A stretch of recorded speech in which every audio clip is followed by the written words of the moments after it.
YSRCP manifesto YSRCP manifesto ఇప్పుడిప్పుడే మెరుగులు దిద్దుతున్నారు. ఇప్పుడున్న మేనిఫెస్టో కంటే బెటర్గా చేయడానికి ట్రై చేస్తున్నారు. త్వరలో రాబోతుంది. ఇవన్నీ చూస్తే ఎక్కడో కొద్దిగా ఎక్కడో మనకు తెలియనటువంటి ఆందోళన అయితే ఉంది నాకు. ఎందుకంటే వైఎస్ఆర్సిపి పార్టీ ఇప్పటి వరకు ఇచ్చినటువంటి మేనిఫెస్టో ఉందో, ఏదైతే ఉందో అదే చాలా అద్భుతమైనటువంటి మేనిఫెస్టో.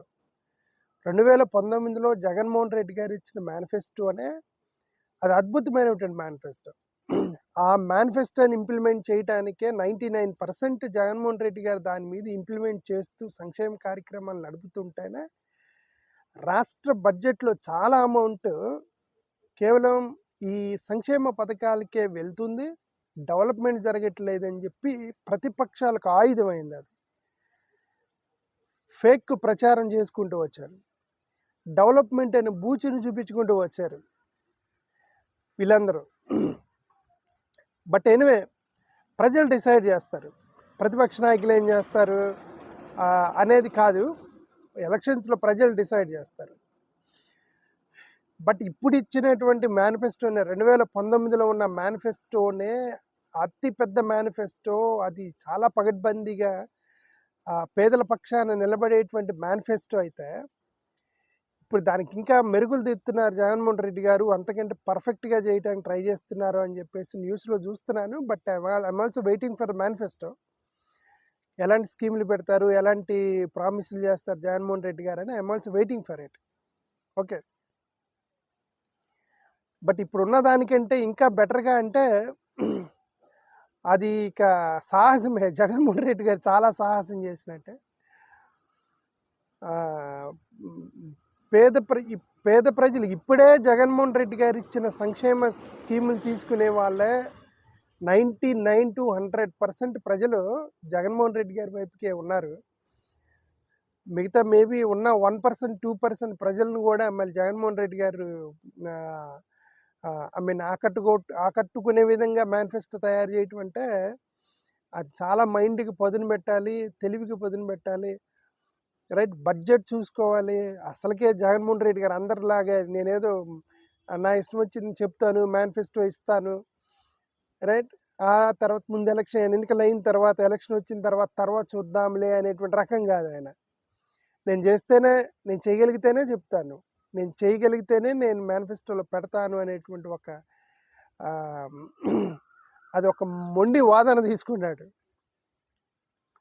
అది ఏ నాయకుడు చేయనటువంటి సాహసం.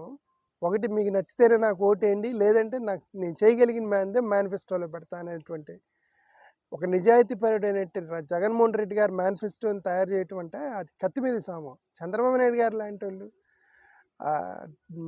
వీళ్ళు ఏంటంటే +10 మేనిఫెస్టోలు అనమాట. అవి +10 అంటే కాంపిటేటివ్ ప్రైసింగ్ అని ఒకటి ఉంటుంది. కాంపిటేటివ్ స్కీమింగ్ అంటారు దాన్ని. కాంపిటేటివ్ స్కీమింగ్ అంటే పక్కోడు ₹1 ఇస్తానంటే నేను ₹1.10 ఇస్తానని మేనిఫెస్టోలో పెడతారు, రైట్. అదే మన కూరగాయల మార్కెట్కి వెళ్ళినప్పుడు టమాటాలు రూపాయి అంటే నేను 10 పైసలు తగ్గించి 90 పైసలకి ఇస్తానన్నారు అనుకోండి, మారతారని. ఇప్పుడు వీళ్ళది దాని కాంపిటేటివ్ ప్రైసింగ్ అంటారు, దీన్ని కాంపిటేటివ్ స్కీమింగ్ అంటారు. చంద్రబాబు నాయుడు గారు లాంటి వాళ్ళు చేసేది కాంపిటేటివ్ స్కీమింగ్. పక్క వాళ్ళ స్కీములు వదిలిన తర్వాత అప్పుడు దాకా వెయిట్ చేసి, ఇప్పుడు చూసారా బీజేపీ, టీడీపీ, జనసేన వాళ్ళు ఉమ్మడి మేనిఫెస్టో ఇంతవరకు రాలా. They are waiting for Jaganmohan Reddy garu manifesto release చేయడానికి ట్రై చేస్తున్నారు. ఎందుకు? +10 మేనిఫెస్టో అని రిలీజ్ చేయడానికి. ఇప్పుడు జగన్ గారు నేను 3,000 పెన్షన్ ఇస్తానంటే వీళ్ళు 3,010 ఇస్తా అంటారు. దానికోసం వెయిటింగ్ అనమాట వీళ్ళు. దాన్ని competitive pricing, competitive scheming manifesto తయారు చేయడానికి మేబీ చంద్రబాబు నాయుడు గారు లాంటి వాళ్ళు వెయిట్ చేస్తున్నారని నాకు అనిపిస్తుంది. సరే, ఏదైనా సరే ఈ మేనిఫెస్టో అనే దాని మీద బాగా కసరత్తు చేస్తున్నారు. మేనిఫెస్టో అనే దాని మీద జగన్మోహన్ రెడ్డి గారు తీవ్రంగా కసరత్తు చేస్తున్నారని న్యూస్లో చూడటం నాకు I'm also seriously waiting for that manifesto. Okay, పేదలకి, రైతులకి, మహిళలకి, విద్యార్థులకి రైట్. గ్రామీణ ప్రాంతాల్లో ఉన్న ప్రజలకి ఎలాంటి స్కీములు ఇస్తారో మనం వేయించి చూద్దాం. అండ్ డెవలప్మెంట్కి సంబంధించినటువంటి దానికి ఏమన్నా కొత్తగా మెజర్మెంట్స్ ఏమైనా తీసుకొని వస్తారా, మనం have to wait and see. Right. Thank you. Let us see what happens, and we are waiting for manifesto. Thank you.